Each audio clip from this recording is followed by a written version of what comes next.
Hello student, last class में हमने देखा था moment of inertia due to a rod के वजह से मोमेंट ऑफ इनर्शिया क्या होता है।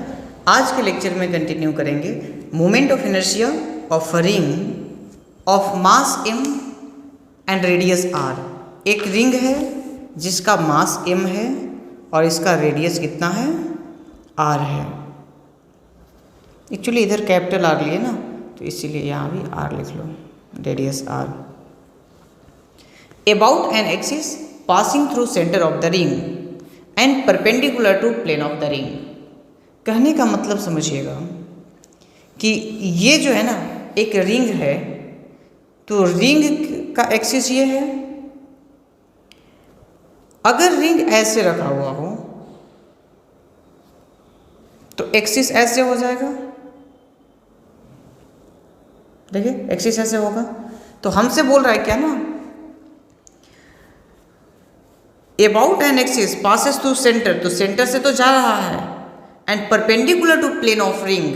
तो अब ये एक्सिस जो है मतलब कि इस एक्सिस के अबाउट नहीं है, ये बात समझना, इस एक्सिस के अबाउट नहीं, ये भी तो एक्सिस हो सकता है ना, लेकिन इस एक्सिस के अबाउट नहीं, ऐसे एक्सिस जो यहाँ से ऊपर की ओर आ रहा है ना, उस वाले एक्सिस के अबाउट जो यहाँ से ऊपर की ओर जा रहा है।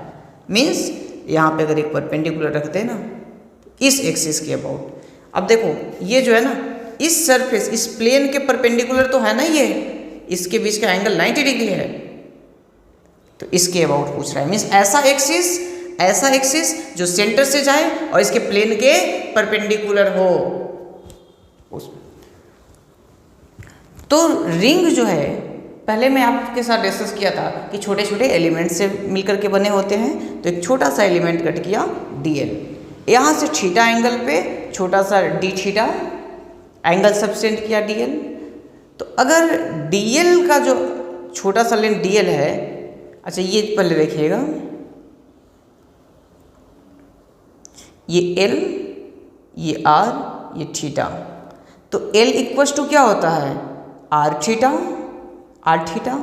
तो l के जगह पे dl है, तो लिखेंगे dl इक्वल्स टू r, तो यहाँ भी r है, और थीटा के जगह पे d थीटा है, तो dl equals to r into d theta. इस टोटल लेंथ इसका टोटल कितना हुआ, 2 पाई r, क्योंकि सर्कल है, सर्कुलर है, तो 2 पाई r का मास m है, तो यूनिट का मास कितना हो जाएगा, यूनिट लेंथ का m बाई 2 पाई r। तो इतने लेंथ का मास निकालना है आर डी थीटा, तो आर डी थीटा का क्या होगा, इसी में यूनिट का जानते हैं, तो आर डी थीटा से मल्टीप्लाई कर दूँ। और ये मास जो है, ये छोटे से लेंथ dl का मास है, तो इसे dm बोले। dm is small mass. r क्या होता था, यहाँ से लेकर के इसका डिस्टेंस जो कि है कैपिटल R, ठीक है, कैपिटल R। तो I इक्वल्स टू होता है integration of r square d m. तो R के जगह पे कैपिटल R इसका रेडियस है, तो आर स्क्वायर, और dm के जगह पे ये वैल्यू पुट कर दिए यहाँ पे dm के जगह पे। अब देखो इंटीग्रेशन किसके रिस्पेक्ट में, d थीटा है, मीन्स थीटा के रिस्पेक्ट में इंटीग्रेट करना है। तो थीटा को छोड़ करके बाकी जो भी टर्म्स आएंगे वो क्या होंगे, कांस्टेंट होंगे। तो ये m आर स्क्वायर 2 पाई, तो m r square 2 pi constant, तो इंटीग्रेशन ऑफ क्या बचा, d थीटा 0 से 2 पाई। तो m r square upon 2 pi, d theta का इंटीग्रेशन देखो यहाँ पे, इंटीग्रेशन ऑफ d थीटा क्या हो जाएगा, theta, d theta means small dx का इंटीग्रेशन x, तो d थीटा का थीटा, कहाँ से कहाँ तक, 0 से 2 पाई। अपर लिमिट रखेंगे तो यहाँ पे क्या आ जाएगा, 2 पाई, और 0 रखेंगे तो 0, तो यानी 2 पाई माइनस 0 यानी कि 2 पाई। 2 पाई कैंसिल, तो आई क्या हो गया, m आर स्क्वायर। ऐसे ये चीज़ बार बार ध्यान ना देंगे, इम्पोर्टेंट ये है कि रिजल्ट डायरेक्ट याद होना चाहिए कि moment of inertia due to a ring at the centre, ठीक है, उसके सेंटर पे मोमेंट ऑफ इनर्शिया कितना हो जाएगा, m आर स्क्वायर हो जाएगा।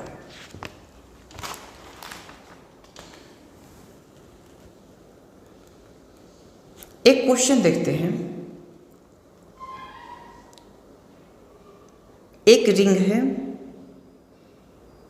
साइकिल का रिंग देखते हो ना, साइकिल का वही रिंग है। इसमें टोटल 12 स्पोक्स हैं।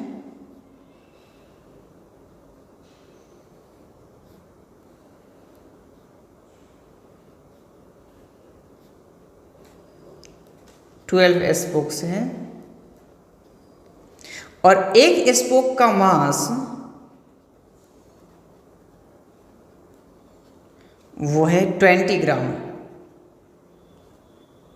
एंड रेडियस स्पोक का है 0.6 मीटर और रिंग का मास ऑफ रिंग 1 kg। अब बोला कि फाइंड मोमेंट ऑफ इनर्शिया, कि मोमेंट ऑफ इनर्शिया क्या होगा। तो देखिए, तो मोमेंट सबसे पहले क्या करें, ये दो चीज से मिलकर के बना है, एक इसमें रिंग है और दूसरा स्पोक है। स्पोक्स मतलब रड्स हैं। तो रिंग की वजह से मोमेंट ऑफ इनर्शिया क्या हो जाएगा, moment of inertia due to ring it will be mr²। अभी जस्ट हम लोग देखे थे, m का वैल्यू 1, r का वैल्यू 0.6 का स्क्वायर यानी 0.36 kg metre square. Moment of inertia due to spoke क्या हो जाएगा, 12 स्पोक्स हैं तो सबसे पहले तो 12 से मल्टीप्लाई करेंगे। एक स्पोक का क्या होता है, इसका मास कितना है 20 ग्राम, तो 20 ग्राम है तो 20/1000, ठीक है। इसके बाद ये हो गया m का वैल्यू। r² अगर करते हैं तो r² क्या आ जाएगा 0.36 अपॉन 3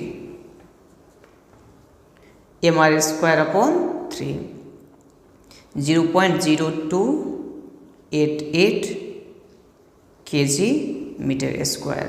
तो ये I का वैल्यू क्या आया 0.3888 kg मीटर स्क्वायर। तो ये हो जाएगा आंसर। इन दोनों को ऐड कर दिए, रिंग और स्पोक को ऐड कर देंगे तो नेट आ जाएगा। नेक्स्ट देखते हैं moment of inertia of a disc. तो एक बार बोला कि ये डिस्क के लिए, तो डिस्क और रिंग में तो आप लोग डिफरेंस समझते हैं ना। रिंग मीन्स सिर्फ ये रहे और डिस्क का मतलब ये अंदर वाला पोर्शन भी ये भी रहे, ठीक है।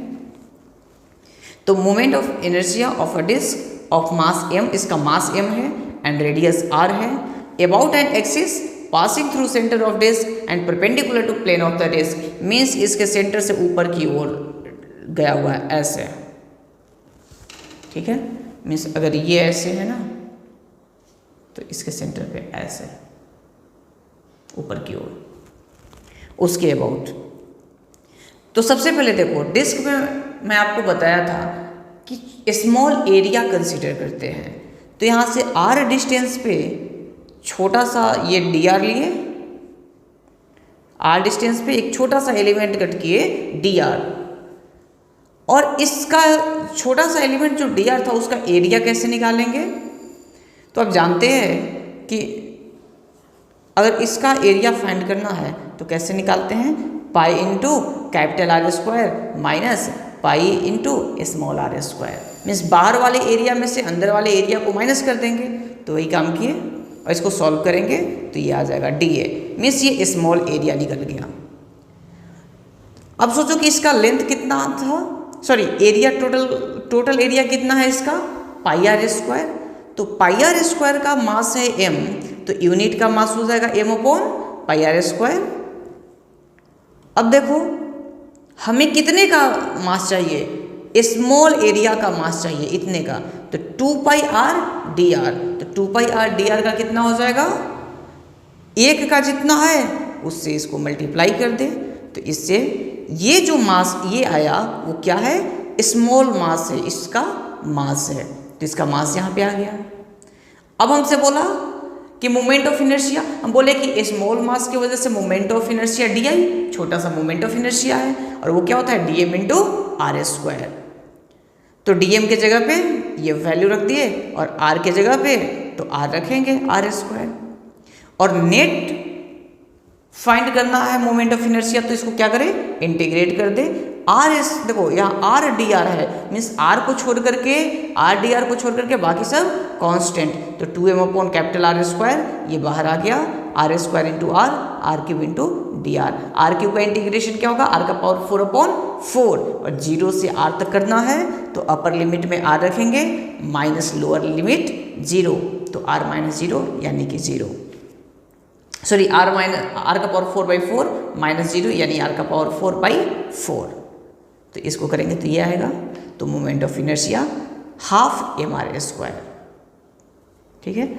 तो ये डायरेक्ट याद रखें कि सॉलिड स्फीयर का, अगर ये सॉलिड स्फीयर है और ये एक्सिस है, तो इस एक्सिस के अबाउट अगर मान लो ना कि यहाँ पे अगर एक सॉलिड स्फीयर है और इसके एक्सिस के अबाउट मोमेंट ऑफ इनर्शिया इस वाले एक्सिस के अबाउट निकालना है, तो कितना होता है हाफ mr स्क्वायर, ठीक है।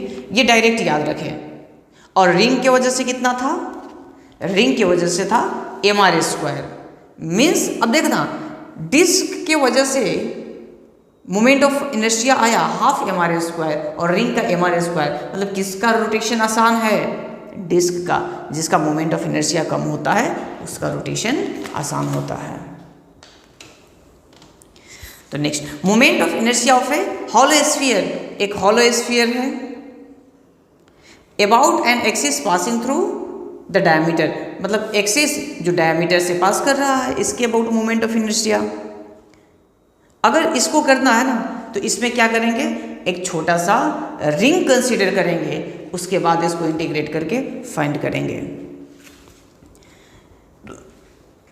तो डायरेक्ट ऐसे रिजल्ट याद रखें, ठीक है। तो इसके वजह से आएगा moment of inertia 2/3 mr square, m इसका मास है और r इसका रेडियस है। अगर जो लोग इंटरेस्टेड हैं वो ऐसा कर सकते हैं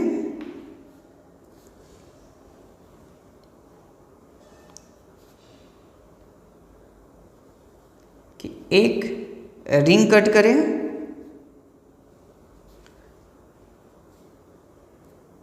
यहाँ से किसी थीटा एंगल पे, फिर ये लेंगे डी थीटा, तो ये हो जाएगा R D theta.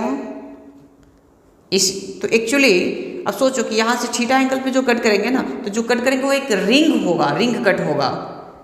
Hollow sphere कैसे बनेगा, अगर एक बॉल को छोटा छोटा पतला पतला स्लाइस कट कर दे तो स्लाइस क्या आएगा, रिंग आएगा ना, तो एक रिंग कट करेंगे और ये वाला पार्ट हो जाएगा आर कॉस थीटा और ये हाइट जो होगा आर डी थीटा होगा। तो इससे इसका एरिया फाइंड करेंगे, उसके बाद डीएम फाइंड करेंगे और फिर मोमेंट ऑफ इनर्शिया इसका फाइंड करेंगे, तो वो आ जाएगा 2/3 mr square by 2/3 mr square, ठीक है। नेक्स्ट देखें moment of inertia of A solid sphere about a diameter, means solid sphere है, पूरा अंदर भरा हुआ है, तो इसका मोमेंट ऑफ इनर्शिया क्या होगा, तो इसका मोमेंट ऑफ इनर्शिया होता है 2/5 mr स्क्वायर, ठीक है। जो भी अभी तक बताएं ये सब चीज़ याद होना चाहिए, क्या क्या, तो एक रिंग की वजह से moment of inertia mr square, disc की वजह से half mr square, hollow sphere का 2/3 mr स्क्वायर, सॉलिड स्फीयर का 2/5 mr स्क्वायर, क्योंकि क्वेश्चंस में ये रिजल्ट डायरेक्टली यूज होंगे। Next moment of inertia of a rectangular plate of length L, breadth B and mass M about an axis passing through the center and lying in the plane of plate। समझेंगे क्या है? अगर एक plate है, इसका length है L and breadth है B, तो एक ऐसे इस एक्सिस के अबाउट बोला मोमेंट ऑफ इनर्शिया। तो ये क्या हो जाएगा इसके अबाउट मोमेंट ऑफ इनर्शिया?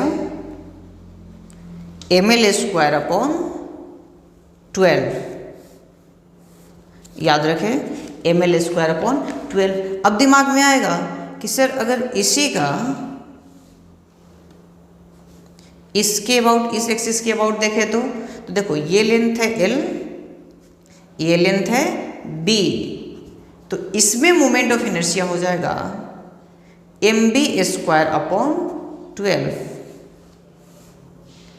यानी कि अगर एक रेक्टेंगुलर प्लेट है तो लेंथ को कट करते हुए एक्सिस जा रहा है, जिसको कट करते जाएगा ना उसी का स्क्वायर। लेंथ को कट कर रहा है तो ml²/12, ये ब्रेथ को कट कर रहा है तो mb² अपॉन 12। नेक्स्ट देखते हैं हॉलो सिलेंडर।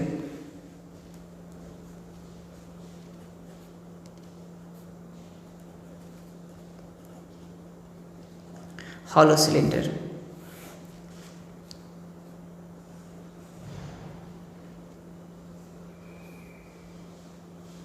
अच्छा, ये सोचो कि ये हॉलो सिलेंडर कैसे बनता है।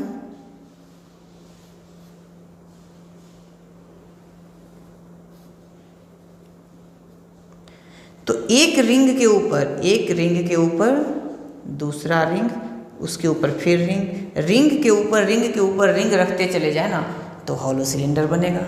या आप ऐसे सोचो कि एक हॉलो सिलेंडर लिए, एक पाइप लिए और उसको पतला जैसे एक पाइप लिए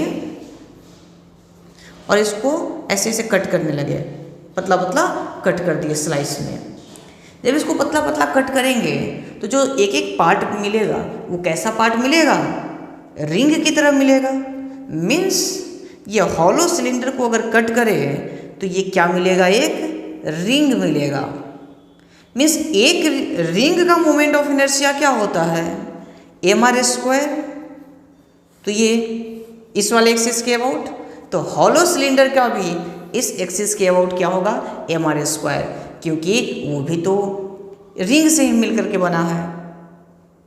इसी तरीके से देखें solid cylinder.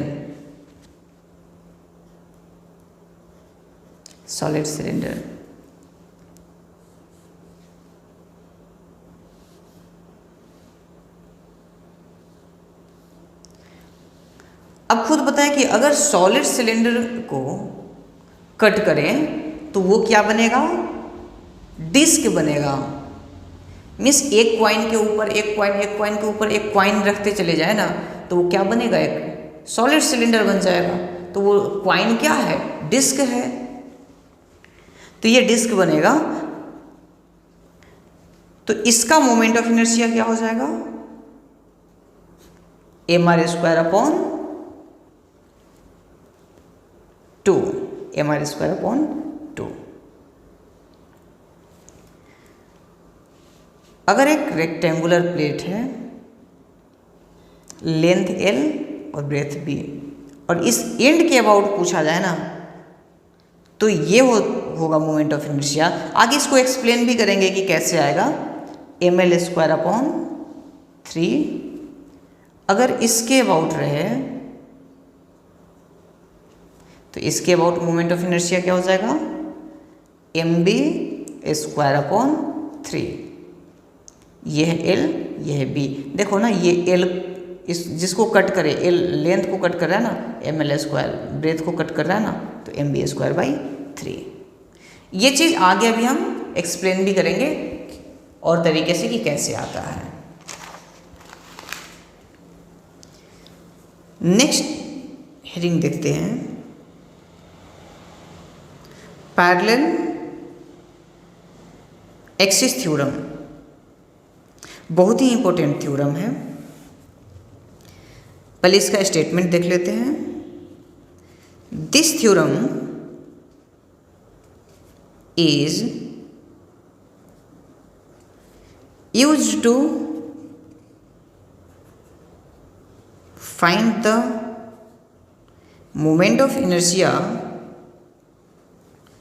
about an axis which is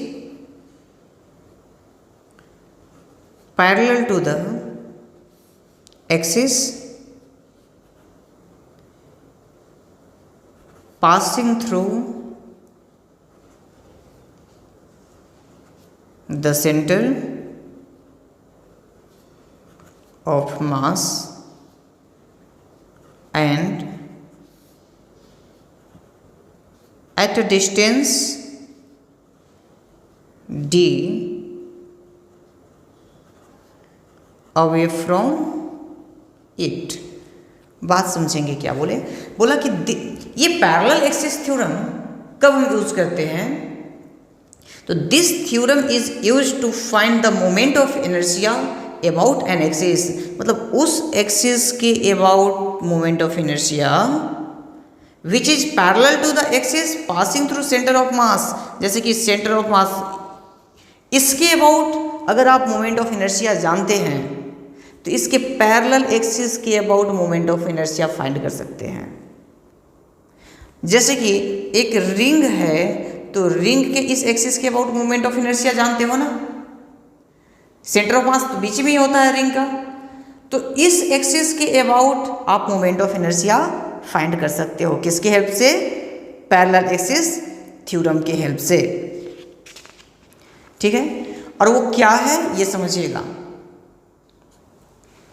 अगर मान लो कि कोई भी पॉइंट है, ये पॉइंट है P, तो ये बोलता है कि moment of inertia about P is equal to moment of inertia about centre of mass plus md²। d क्या है, यहां से यहां तक का डिस्टेंस। मीन्स इस वाले, अब सुनना, इसके अबाउट अगर मोमेंट ऑफ इनर्शिया है ना तो इसको बोले IP और यह है ICM। तो इस वाले एक्सिस के अबाउट मोमेंट ऑफ इनर्शिया कैसे निकालेंगे, तो सेंटर ऑफ मास रिंग का सेंटर पे होता है, तो सेंटर ऑफ मास के अबाउट मोमेंट ऑफ इनर्शिया निकालो और उस पे md² ऐड कर दो, तो वो क्या आएगा, इस पॉइंट के about moment of inertia find हो जाएगा। इस पे कुछ एग्जांपल्स देख लेते हैं, ज्यादा क्लियर होगा।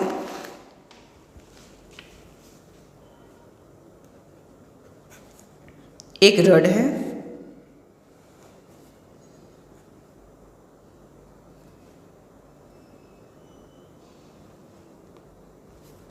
ये लेंथ L/2, ठीक है। अब हमसे पूछ क्या रहा है, इस वाले लेंथ के अबाउट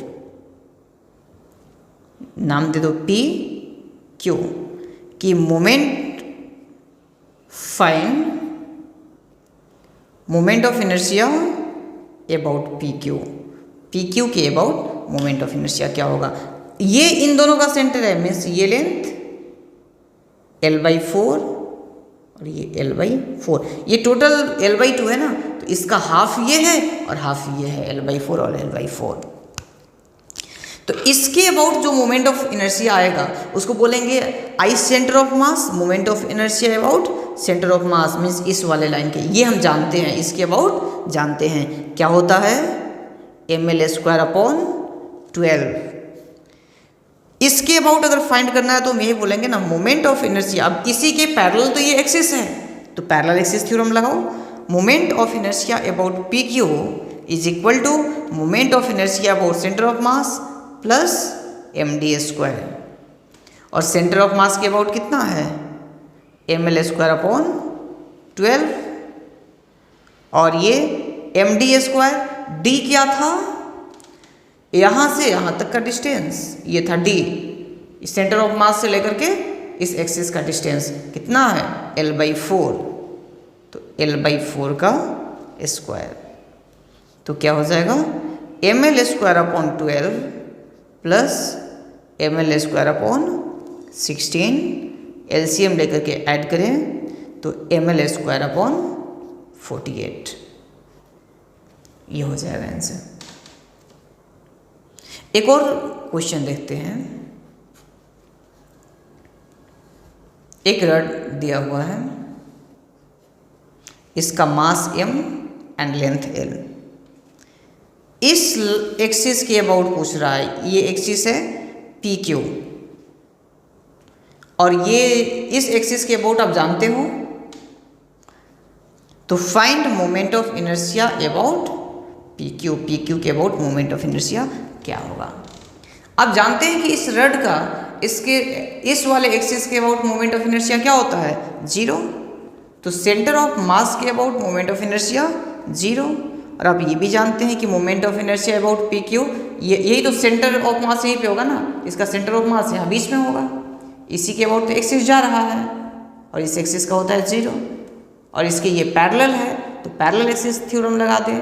तो moment of inertia about PQ is equal to centre of mass के अबाउट प्लस mr²। अगर ये डिस्टेंस x दिया हुआ है तो क्या हो जाएगा 0 प्लस mx², यानी कि mx²।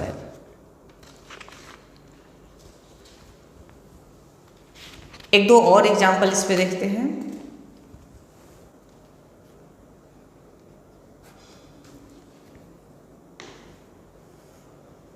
ये रिंग है, इसके अबाउट हम जानते हैं, ठीक है।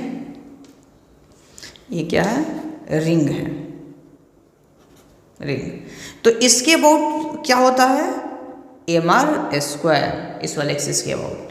अब हमसे पूछा क्या इस वाले एक्सिस के अबाउट पूछ लिया कि इसके अबाउट बताओ, इसका नाम दे दो P और Q, इसके अबाउट। तो इसके अबाउट की find moment of inertia about PQ, तो हम क्या बोलेंगे moment of inertia about PQ will be equal to इसका moment of inertia mr² plus mass into distance का स्क्वायर।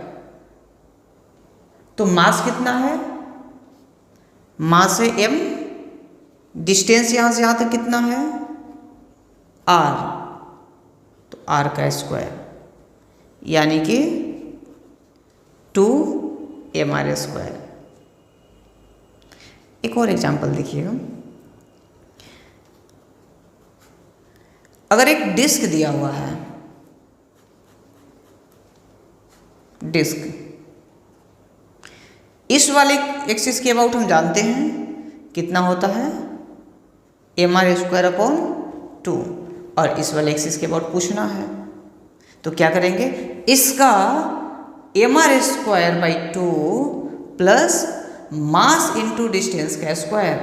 तो m इंटू डिस्टेंस क्या है ये रेडियस, तो mr² यानी कि 3/2 mr²।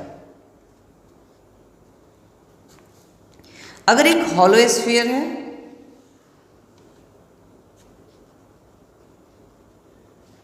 हॉलो स्फीयर, और इस हॉलो स्फीयर के इस वाले एक्सिस के अबाउट पूछे, तो आप जानते हैं इसके अबाउट सेंटर से जाने वाले के अबाउट अभी थोड़ा देर पहले देखे थे 2/3 mr², तो इसके अबाउट क्या हो जाएगा 2/3 mr² प्लस यहाँ से यहाँ तक का डिस्टेंस r यानी mr², 5/3 mr²। वही अगर सॉलिड स्फीयर रहता, सॉलिड स्फीयर, और इस एक्सिस के अबाउट पूछता, तो बताओ इस वाले एक्सिस के अबाउट क्या होता है 2/5 mr², और इसी में mr² ऐड कर दे तो इसके अबाउट निकल जाएगा, ये कितना हो जाएगा 7/5 mr²। इसके अबाउट होता है 2/5 mr²। ठीक है, तो यहाँ तक पार्ट अच्छे से एक बार देख ले। अगर कहीं भी प्रॉब्लम हो तो वीडियो को फिर से चला करके फिर से रिवाइंड करके देखें। नेक्स्ट पार्ट अगले लेक्चर में कंटिन्यू करेंगे। Thank you.